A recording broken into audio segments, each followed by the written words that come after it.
हरे कृष्णा। आप सभी लोगों का स्वागत है आज के सत्र में। श्रीमद् भागवतम की कक्षा सत्र का शुभारंभ हम पहले श्री मंगलाचरण के साथ आरंभ करेंगे। ओम अज्ञानतिमिरान्धस्य ज्ञानांजन शलाकया चक्षुरुन्मिलितं येन तस्मै श्री गुरुवे नमः।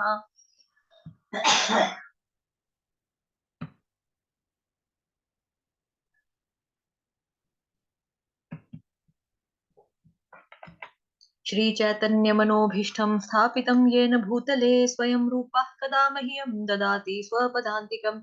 वन्देऽहं श्रीगुरुः श्रीयुतपदकमलं श्रीगुरुन् वैष्णवांश्च श्रीरूपं साग्रजातं सहगण रघुनाथान्वितं तं सजीवम् साद्वैतं सावधूतं परिजनसहितं कृष्ण चैतन्य देवं श्रीराधा कृष्णपादान् सहगण ललिता श्रीविशाखान्वितांश्च नमः। ओम विष्णुपादाय कृष्णप्रेष्ठाय भूतले श्रीमते भक्ति वेदांत स्वामिन्निति नामिने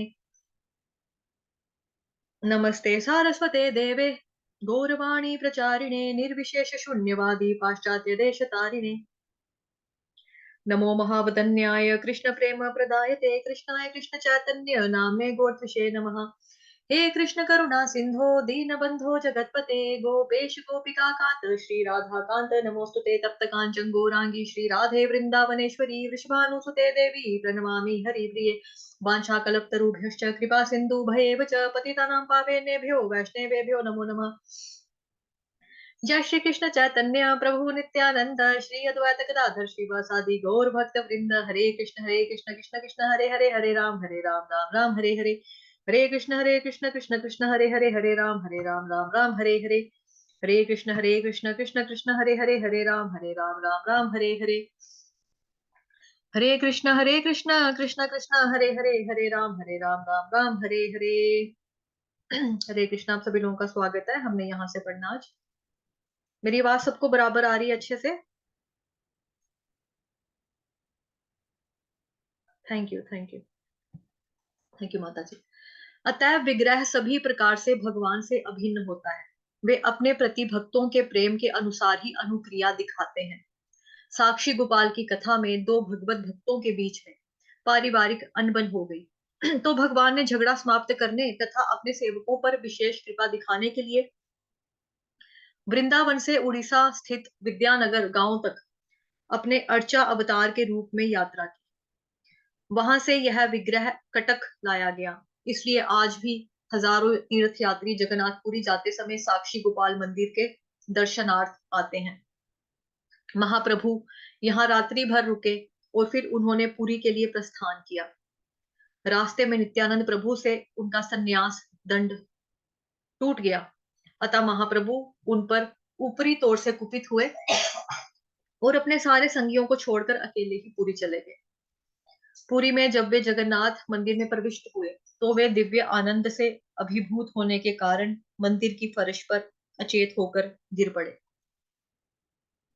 मंदिर के रक्षक महाप्रभु के दिव्य भाव को समझ ना पाए, लेकिन वहां पर सार्वभौम भट्टाचार्य नाम के एक महान पंडित उपस्थित थे और वे समझ गए कि जगन्नाथ मंदिर में प्रवेश करते ही उनका अचेत होना कोई सामान्य बात नहीं थी। सार्वभौम भट्टाचार्य उड़ीसा के राजा महाराज प्रतारुद्र के दरबार में नियुक्त मुख्य पंडित थे। वे श्री चैतन्य महाप्रभु की तरुणावस्था की कांति से आकृष्ट हुए और समझ गए कि ऐसी दिव्य समाधि केवल विरले ही प्रदर्शित होती है और केवल उच्च कोटि के भक्तों के द्वारा प्राप्त की जाती है, जो पहले से ही भौतिक अस्तित्व की पूर्ण विसंगति के दिव्य धरातल पर होते हैं। केवल मुक्त आत्मा ही ऐसा दिव्य भाव प्रदर्शित कर सकता है। भट्टाचार्य महाविद्वान थे, अतः वे अपने परिचित दिव्य साहित्य के प्रकाश में इसे समझ गए। अतएव उन्होंने मंदिर के रखवालों से कहा कि वे इस अज्ञात सन्यासी को कोई विघ्न ना पहुंचाए। उन्होंने महाप्रभु को अपने घर चलने के लिए कहा, जिससे मूर्छित अवस्था में आगे उनका निरीक्षण किया जा सके। महाप्रभु को तुरंत ही सार्वभौम भट्टाचार्य के घर ले जाया गया। उस समय सार्वभौम भट्टाचार्य सभा पंडित अर्थात राज्य की ओर से संस्कृत साहित्य के प्रमुख होने के कारण अत्यधिक शक्ति संपन्न थे। वे भगवान चैतन्य के दिव्य भावों की सूक्ष्म परीक्षा करना चाहते थे, क्योंकि कभी कभी धूर्त भक्त अबोध जनता को आकृष्ट करने तथा उनसे लाभ उठाने के उद्देश्य से भौतिक रूप से अद्भुत भाव और विकारों की नकल करते हैं। भट्टाचार्य जैसे विद्वान ऐसे धूर्तों का पता लगा लेते हैं और पता चल जाने पर तुरंत ही उन्हें अस्वीकृत कर देते हैं। भट्टाचार्य ने भगवान चैतन्य महाप्रभु की परीक्षा शास्त्रों में बताए गए समस्त लक्षणों के आधार पर की। उन्होंने एक वैज्ञानिक की तरह परीक्षा की, मूर्ख भावावेश युक्त व्यक्ति की तरह नहीं। उन्होंने पेट की गति, हृदय की धड़कन और नथनों के श्वास का निरीक्षण किया। उन्होंने महाप्रभु की नाड़ी भी देखी और यह पाया कि शारीरिक क्रियाएं पूरी तरह से रुकी हुई हैं। उन्होंने नासिकाओं पर रुई का फाहा रखा और देखा कि कुछ कुछ श्वास चल रहे हैं, क्योंकि रुई के नरम रेशे थोड़े थोड़े हिल रहे थे। इस तरह वे जान गए कि महाप्रभु की मूर्छा समाधि असली है। अतएव वे उनका उपचार निर्धारित विधि से करने लगे। लेकिन महाप्रभु का उपचार विशेष ढंग से ही होना था। वे तो अपने भक्तों द्वारा भगवान नाम का उच्चारण करने पर ही होश में आ सकते थे, और यह विशिष्ट उपचार सार्वभौम भट्टाचार्य को ज्ञात न था, क्योंकि वे महाप्रभु को अभी जानते ही नहीं थे। जब भट्टाचार्य ने उन्हें पहले पहल मंदिर में देखा तो उन्होंने अनेक यात्रियों में से उन्हें भी एक यात्री समझ लिया। इसी बीच महाप्रभु के संगी, जो उनसे कुछ ही बाद मंदिर में पहुंचे थे, उन्होंने महाप्रभु के दिव्य भावों के विषय में तथा भट्टाचार्य द्वारा उनको ले जाए जाने का समाचार सुना। यात्रीगण अब भी मंदिर में इस घटना के बारे में आपस में गपशप कर रहे थे। लेकिन इन यात्रियों में से एक यात्री संयोगवश गोपीनाथ आचार्य से मिल चुका था, जो परिचय गदाधर पंडित को जानते थे। इन्हें गोपीनाथ आचार्य से पता चला कि महाप्रभु सार्वभौम भट्टाचार्य के निवास स्थान पर मूर्छित अवस्था में पड़े हैं।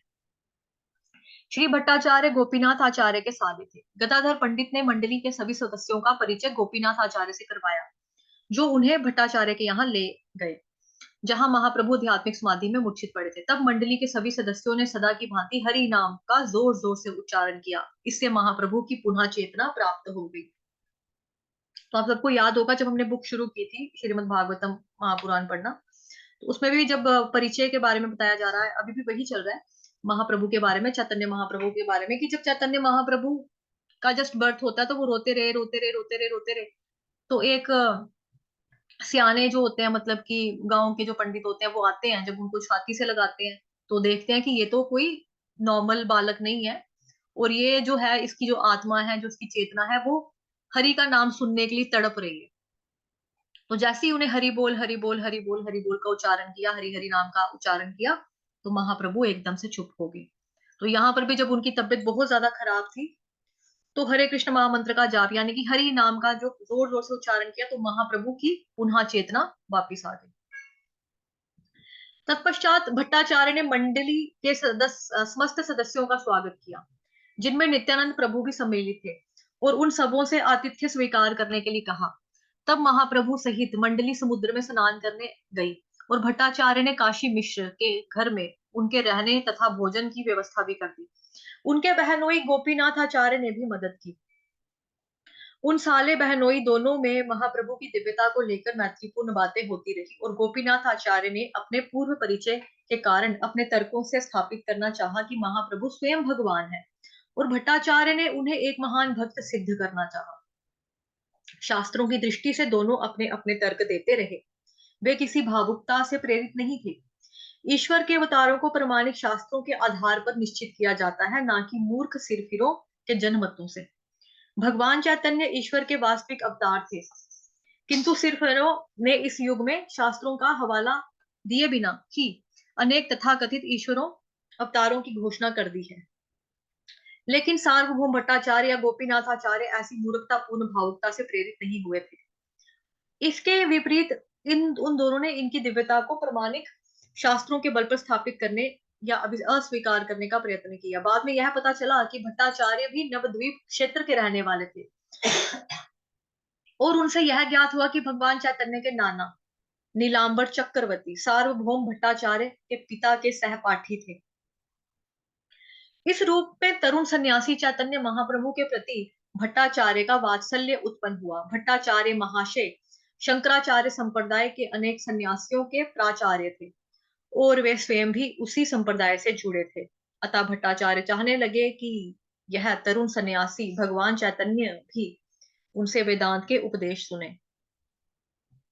शंकर संप्रदाय के अनुयायियों को सामान्य रूप से वेदांती कहा जाता है, लेकिन इसका अर्थ यह नहीं है कि वेदांत अध्ययन पर शंकर संप्रदाय का एकाधिकार है। वेदांत का अध्ययन सारे प्रामाणिक संप्रदायों द्वारा किया जाता है, किंतु उनकी अपनी अपनी व्याख्याएं हैं।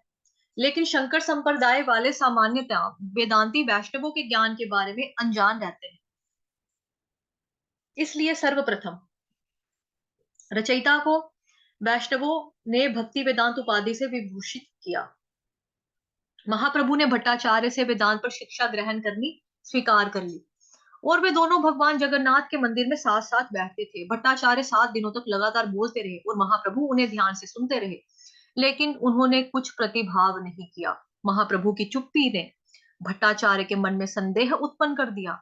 अतः उन्होंने पूछा कि महाप्रभु ने उनकी वेदांत व्याख्या के विषय में कोई प्रश्न क्यों नहीं किया या कोई टिप्पणी क्यों नहीं की। महाप्रभु तो भट्टाचार्य के समक्ष अपने आप को मूर्ख विद्यार्थी बनाए रहे और ऐसा स्वांग किया कि वे उनसे वेदांत इसलिए सुन रहे हैं क्योंकि भट्टाचार्य का मानना था कि यह सन्यासी का धर्म है। लेकिन महाप्रभु उनके भाषणों से सहमत नहीं थे, इसलिए उन्होंने इंगित किया कि चाहे कोई शंकर संप्रदाय के तथाकथित वेदांती हो या किसी अन्य संप्रदाय के, जो श्रील व्यासदेव के आदेशों का पालन नहीं करते, वे वेदांत के यंत्रवत विद्यार्थी हैं। वे महान ज्ञान से पूर्ण रूप से अवगत नहीं होते। वेदांत सूत्र की व्याख्या व्यासदेव ने स्वयं श्रीमद् भागवतम के मूल पाठ में दे दी है। जिसे भागवत का ज्ञान नहीं है वह कठिनाई से ही समझ पाएगा कि वेदांत का मर्म क्या है। भट्टाचार्य बहुश्रुत विद्वान होने के कारण लोकप्रिय वेदांतियों पर महाप्रभु के व्यंग्यात्मक आक्षेप को समझ गए। अतएव उन्होंने कहा कि यदि कोई बात समझ में नहीं आती तो पूछते क्यों नहीं।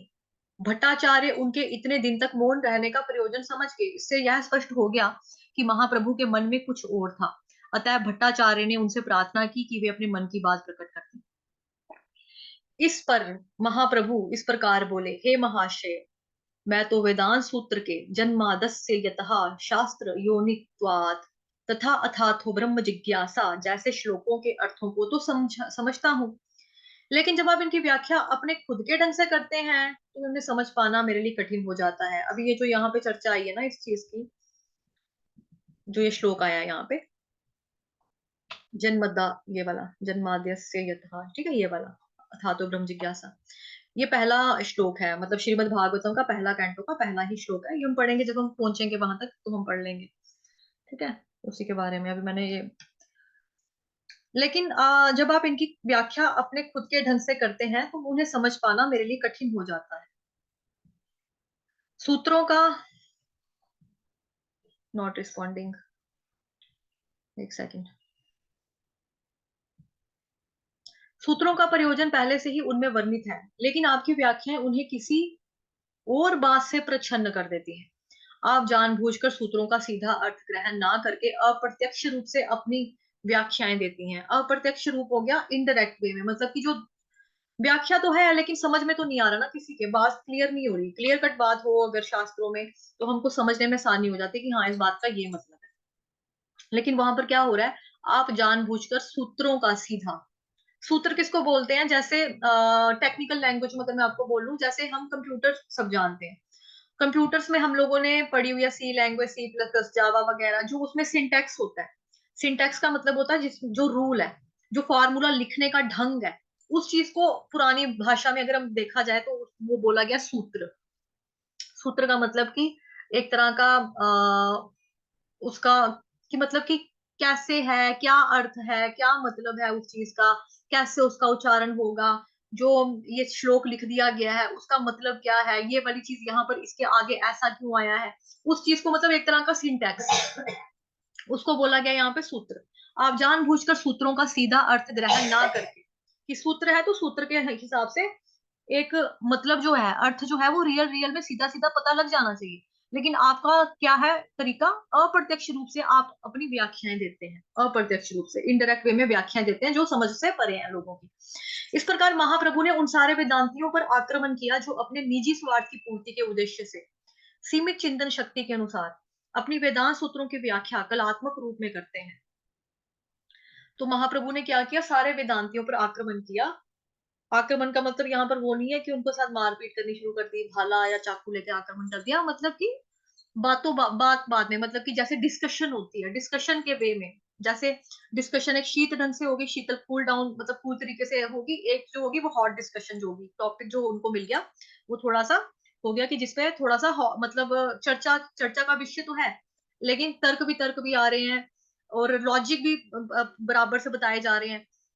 तो यहाँ पर तो महाप्रभु जी ने क्या बोला कि आप लोग अपने निजी स्वार्थ की पूर्ति के उद्देश्य से, आपका मतलब क्या है, मतलब ये बोलने का, बताने का, उसके पीछे आपकी खुद का स्वार्थ है, उसके लिए सीमित चिंतन शक्ति के अनुसार अपनी वेदांत सूत्रों की व्याख्या कलात्मक रूप से करते हैं।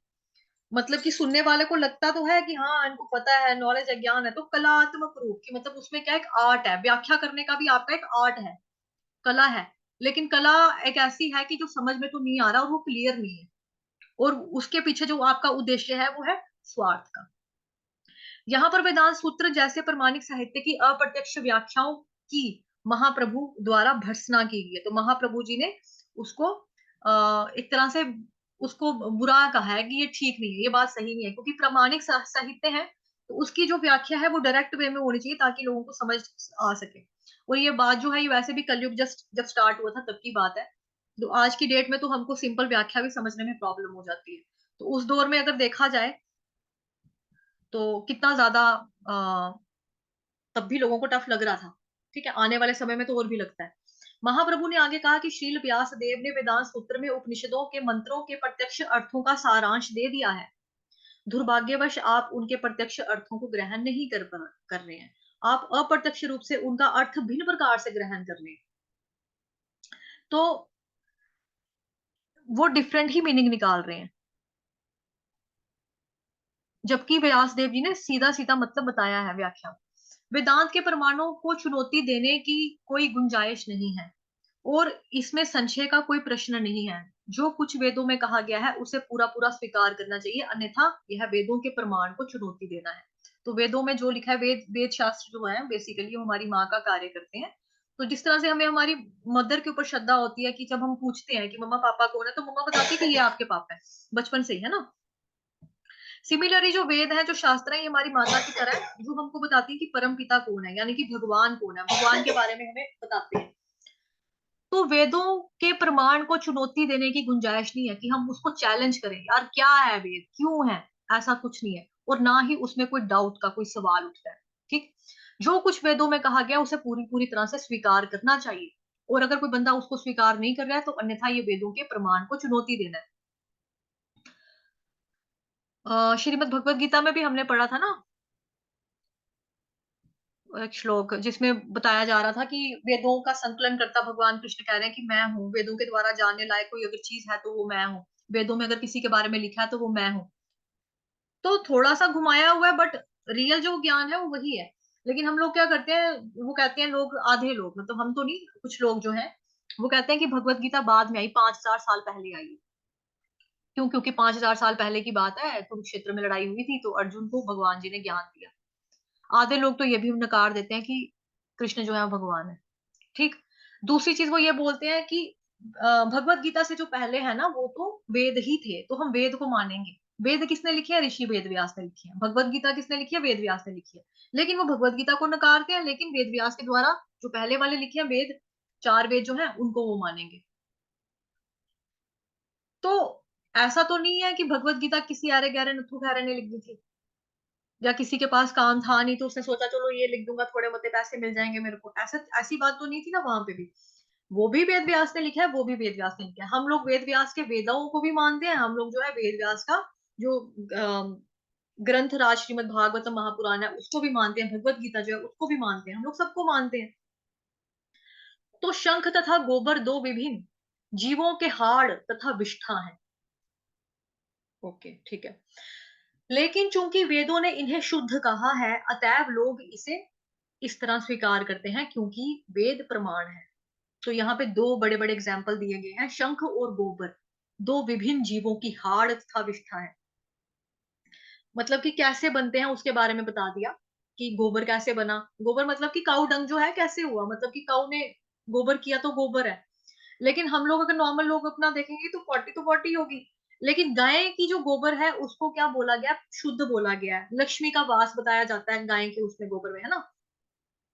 और गांव में तो आजकल भी उसको क्या बोलते हैं उसको, गाय का जो गोबर होता है उसको इकट्ठा करके, काउडंग को इकट्ठा करके, जो रूम होता है इनका, कमरा होता है, कच्चे कच्चे घर जो होते हैं वहां पर गोबर से लीपते हैं। मतलब पोछा जैसे हम लगाते हैं, पानी का लगाते हैं, वो लोग क्या करते हैं, गोबर गोबर लीपते हैं अपने फर्श के ऊपर, फ्लोर के ऊपर गोबर से लीपते हैं, दीवारों के ऊपर गोबर से सजाते हैं। तो उसको क्या माना गया, शुद्ध माना गया। क्यों मानते हैं, क्योंकि वेदों का प्रमाण है। शंख जो है, शंख भी शुद्ध माना गया है, मंदिर में रखते हैं, बजाने के काम आता है। भगवान जी का जब हम स्नान करवाते हैं तो शंख के थ्रू भी हम करवाते हैं। तो हमने ये चीजें स्वीकार की हैं, तो क्यों की हैं, क्योंकि वेद प्रमाण है, वेद में लिखा है, वेदों में बताया गया कि ये चीज प्रूफ है, तो उसको हम पालन करते हैं। भाव यह है कि कोई भी व्यक्ति अपने अपूर्ण तर्क को वेदों के ऊपर नहीं लाद सकता। वेदों के आदेशों को यथारूप में किसी लौकिक तर्क के बिना मानना चाहिए। तो वेदों के अंदर जो कुछ लिखा हुआ उसको यथारूप में, जैसे हम श्रीमद् भगवत गीता पढ़ते हैं, यथारूप, एज इट इज, बिना तरोड़ मरोड़ के, बिना किसी को एडिशन या डिलीशन के बिना। तो वेदों के जो आदेश लिखे हैं उसको भी यथारूप में, किसी लौकिक तर्क के बिना मानना चाहिए। लौकिक तर्क जैसे हम यहाँ रहते हैं, जब मृत्यु लोक में रहते हैं, तो एक तो हो गया ये वाला लोक। अब इस लोक में भी बड़े सारे इंटेलिजेंट लोग भी हैं, है ना, जो अपना अपना लॉजिक देंगे। मेरा मतलब, मेरा मत ये है, मेरे हिसाब से ये है, in my point of view, मेरे को ये समझ में आता है। तो ये इन चीजों के बिना मानना चाहिए हमको, वेदों के आदेशों को यथारूप, जैसा कि लिखा है, जैसा कि बताया है, वैसा मानना चाहिए। वैदिक आदेश के तथाकथित अनुयायी वैदिक आदेशों की अपने अपनी तरह से व्याख्याएं करते रहते हैं, और इस तरह वे वैदिक धर्म के विभिन्न पक्ष तथा पंथ स्थापित करते चलते हैं। भगवान बुद्ध ने प्रत्यक्ष रूप से वेदों के प्रमाण को अस्वीकार किया और उन्होंने अपना निजी धर्म स्थापित किया। इसलिए वेदों को दृढ़ अनुयायियों को बौद्ध धर्म स्वीकार्य नहीं हुआ। लेकिन वेदों के तथाकथित अनुयायियों बौद्धों से भी अधिक हानिकार है। बौद्धों में वेदों को प्रत्यक्ष रूप से इनकार करने का साहस है, लेकिन वेदों के तथाकथित अनुयायियों में ऐसा साहस भी नहीं है, कि यद्यपि वे अप्रत्यक्ष रूप से सारे वेदों के आदेशों का उल्लंघन करते हैं। भगवान चैतन्य ने इसकी भर्त्सना की। अब यहाँ पे बुद्ध, महात्मा बुद्ध का आ गया। तो जो महात्मा बुद्ध का प्राकट्य होता है, या महात्मा बुद्ध की जो टीचिंग्स है, अहिंसा वगैरह जो भी हमने अपनी पढ़ी है, आज दो हम लोगों का जो धर्म है वो बौद्ध धर्म तो नहीं है, हम लोग सनातन धर्म को फॉलो करते हैं। लेकिन हम लोगों ने स्कूल टाइम पे ऊपर महात्मा बुद्ध के बारे में पढ़ा हुआ है, कि वो जब आए थे, आते हैं तो क्या हुआ है, कि मतलब कि उन उस दौरान ना बड़ा ज्यादा कंफ्यूजन, क्योस और लड़ाइयां झगड़े हो रहे थे, ऊंची जात नीची जात को ले लेकर। अगर जो अमीर जाते लोग, अमीर या ऊंची जात के लोग हैं, वो गरीबों को पानी नहीं भरने दे रहे अपने कुएं से। अगर उन्हें पानी भरने के लिए लेके जाना, उनके उसके घड़े को किक मार देनी, टांग से परे कर देना, कि चल तूने पूरा कुआं अशुद्ध कर दिया, उसके साथ बुरा बर्ताव करना। ठीक है, मंदिर में जाना है तो मंदिर में दर्शन करने के लिए ऊंची ऊंची जात वालों ने जाना है, ये तो शूद्र है, ये तो ये है, ये तो फलान है, ये तो ढींग है। फिर कहते हैं कि कहाँ लिखा है, ये तो यहाँ पे लिखा हुआ, देखो देखो, ऐसा। तो जब बुद्ध, मतलब कि जो महात्मा बुद्ध आए, तो उन्होंने इस लड़ाई झगड़े से मुक्ति करने के लिए क्या बोला, कि यार तुम लोग फॉलो करो, सभी एक हैं भगवान की नजर में।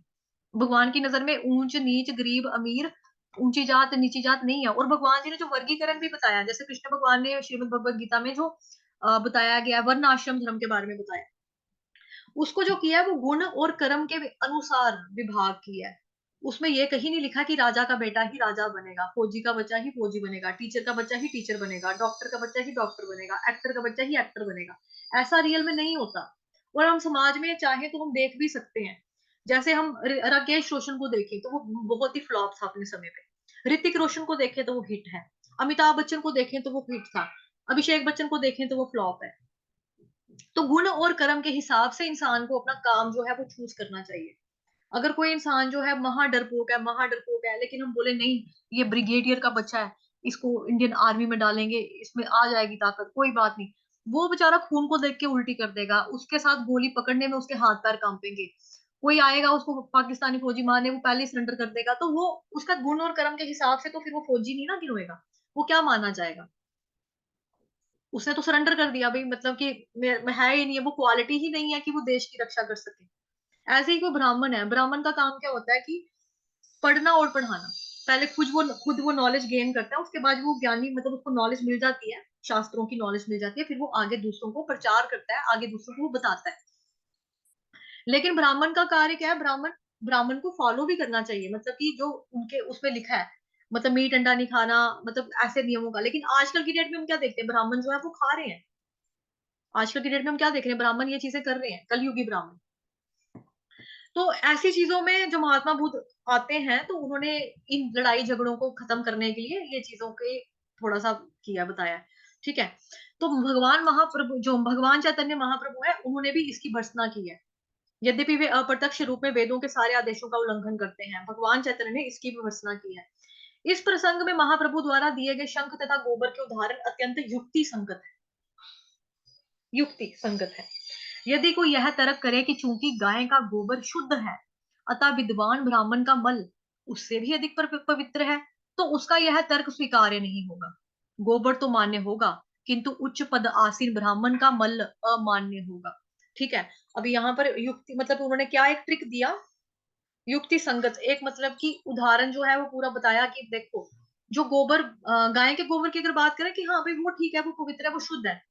लेकिन कोई विद्वान ब्राह्मण जो है, इंटेलिजेंट ब्राह्मण जो है, जो सभी चीजों का पालन भी कर रहा है, अगर वो, उसका मल जो है वो उससे भी अधिक पवित्र है, अगर कोई ये लॉजिक दे देगा कि भाई मैं ब्राह्मण हूँ, मैं शास्त्रों का ज्ञाता हूँ, मैं दूसरों को सिखाता हूँ, मैंने खुद अच्छे से पढ़ा है, पूरा शास्त्रों का अध्ययन किया है, तो मेरा मल जो है वो गाय से भी अधिक पवित्र है, तो उसका ये तर्क जो है अस्वीकार्य होगा, उसको माना नहीं जाएगा।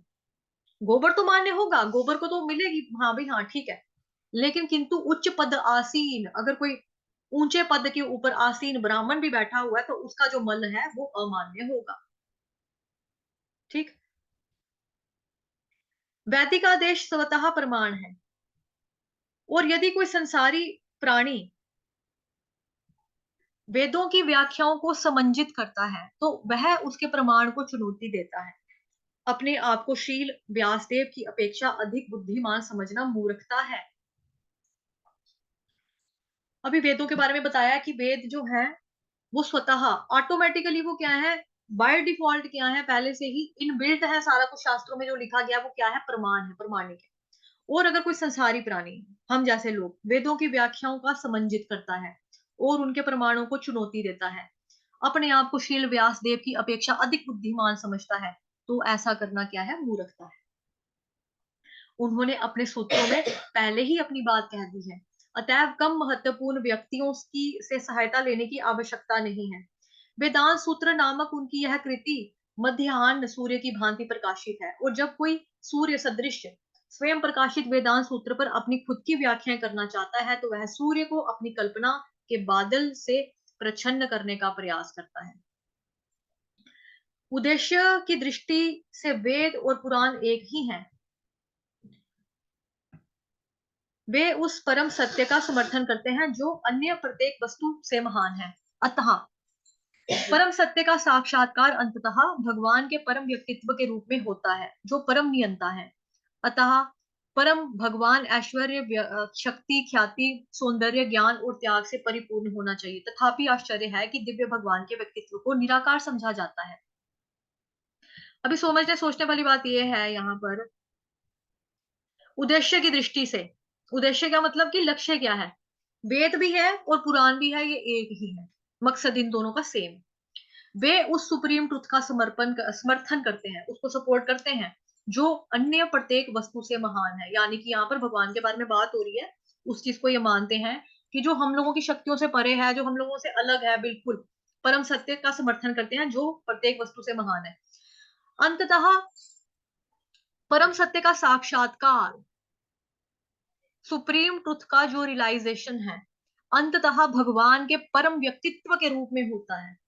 परम व्यक्तित्व, कोई व्यक्ति है, वो कौन है, परम है, भगवान के परम व्यक्तित्व कि मतलब भगवान का एक पर्सनल फॉर्म है, वो रियल में है।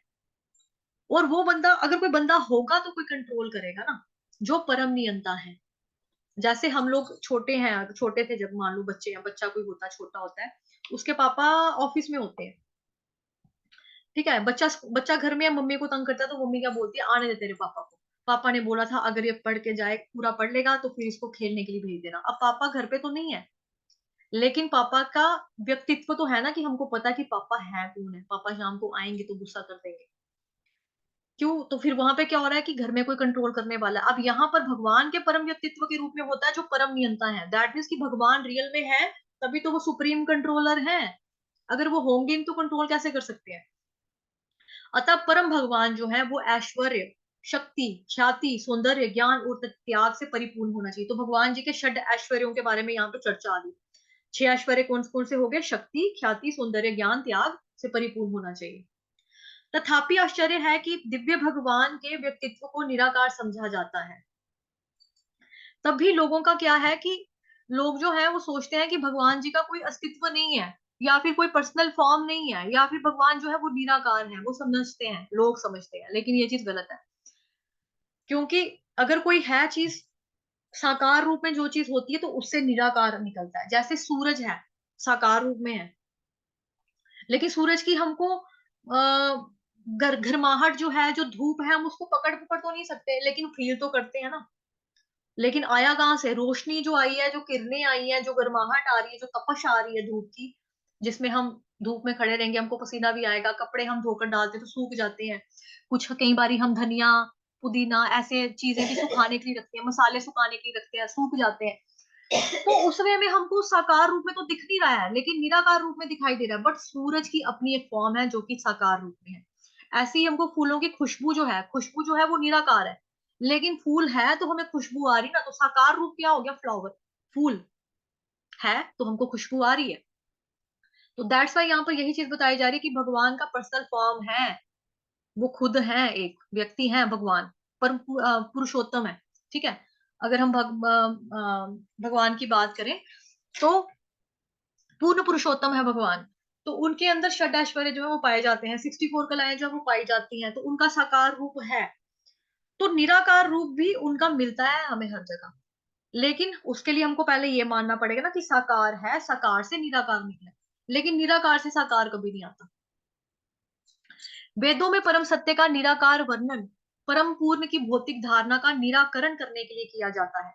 भगवान के व्यक्तिगत लक्षण सभी प्रकार के भौतिक लक्षणों से सर्वथा भिन्न होते हैं। तो जो हमारी जो लक्षण है व्यक्तिगत, जो हम लोगों के हैं और जो भगवान के हैं, वो टोटली डिफरेंट है। जैसे नॉर्मल छोटा सा एग्जांपल यही ले लेते हैं कि जैसे जीवात्मा है, जीवात्मा को किसके बारे में पता है? अपने खुद के शरीर के बारे में पता है, जो उसके साथ जुड़े पूरे लोग हैं उनके बारे में पता है कि ये मेरी मम्मी है, ये पापा, ये मेरे अंकल है, आंटी है, पड़ोसी है। ठीक है। और हमें अपने तो पिछले जन्म के बारे में भी नहीं पता, लेकिन भगवान जो है, भगवान को जितनी भी योनियां हैं लोगों की, जितने भी प्राणी हैं, उन सबके बारे में ज्ञान है। पूर्व जन्म में वो क्या थे और पूर्व पूर्व पूर्व पूर्व जन्मों में वो क्या क्या करके आ चुके हैं, भगवान को उसके बारे में भी ज्ञान है। तो यहाँ से पता चलता है ना कि आत्मा और परमात्मा में कितना ज्यादा डिफरेंस है। भगवान के व्यक्तिगत लक्षण सभी प्रकार के भौतिक लक्षणों से सर्वथा भिन्न होते हैं। सारे जीव पृथक पृथक व्यक्ति हैं और वे सभी परम पूर्ण के अंश मात्र हैं। यदि अंश पृथक पृथक व्यक्ति हैं तो फिर उनका उद्भव स्रोत निराकार कैसे हो सकता है? वे समस्त सापेक्ष व्यक्तियों में परम व्यक्ति यानी कि परम पुरुष है। तो कई बार क्या होता है कि जैसे मायावादी लोग होते हैं, वो बताते हैं कि भगवान का रूप जो है वो निराकार है, उनका कोई रूप नहीं है, रंग नहीं है, शेप नहीं है, ऐसा वो बोलते हैं। लेकिन हमको उनको बोलना चाहिए कि आप जो हो, आपका रूप रंग है, मतलब कि नाक है, कान है, कोई कद काठी भी होगी, कद का गिट्ठा है, मतलब छोटा है, लंबा है, मोटा है, पतला है, काला है, गोरा है, तो ये क्या, ये पूरा रूप रंग है, साकार रूप में है।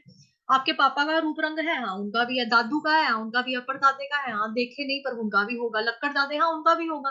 तो ऐसे करते करते करते करते जो हमको पैदा कर रहे हैं, उनकी अगर रूप है, रंग है, तो परमपिता का रूप रंग नहीं होगा, उनका साकार फॉर्म नहीं होगा। ऑब्वियसली उनका भी है। पता कहाँ से चलेगा? शास्त्रों को पढ़ के पता चलेगा, जैसा भगवान के बारे में लिखा है। ठीक है। कई जगह पे बताया जाता है कि भगवान का जो कलर है वो श्याम सुंदर है, कई जगह पे बताया जाता है कि काले काले बादलों का जो कलर होता है वैसा वाला कलर है। उनकी जो मुस्कान है, उनके जो होठ है वो कैसे हैं, है ना। वो हमने दामोदर लीला में भी पढ़ा था, भगवान जी के नयन को कमल नयन कहा जाता है, लोटस फीट कहा जाता है, कि कमल के जो पंखुड़ी से भी कोमल कोमल जो चीजें हैं, मतलब वैसा सॉफ्ट है भगवान जी की बॉडी। लेकिन बॉडी सॉफ्ट होने के बावजूद भी उसमें बल कितना ज्यादा है। है ना, जब भगवान जी छोटे ही थे, मतलब कि प्राकट्य भगवान का होता है, तो पूतना का वध किया है, गोवर्धन लीला की है, दावानल अग्निपान किया, तो कितनी सारी चीजें की है, साकार रूप में ही की है ना, सब कुछ साकार है तो ही वो सब कुछ किया ना। उनकी अपनी पर्सनल फॉर्म भी है, जैसे अमिताभ बच्चन है। अमिताभ बच्चन ने बड़ी सारी फिल्मों में काम किया। अब कोई बोलेगा लाल बादशाह, शहनशाह, कुली, लेकिन उनकी अपनी एक पर्सनल आइडेंटिटी है कि वो अमिताभ बच्चन है। कुली का रोल करने से वो कुली नहीं हो जाते, है ना। शहनशाह का रोल करने से वो शहनशाह नहीं हो जाते। तो सिमिलरली यहाँ पर भी वैसा ही है कि भगवान जो है, उनकी अपनी एक पर्सनल फॉर्म है, भले ही वो आपको अलग अलग चीजों में परमात्मा रूप में नजर आ रहे हैं, बट भगवान का अपना फॉर्म है, व्यक्तित्व है। सभी लोग जो है उसमें से, मतलब कि सबके अंदर जो है परमात्मा आत्मा दोनों वास करते हैं।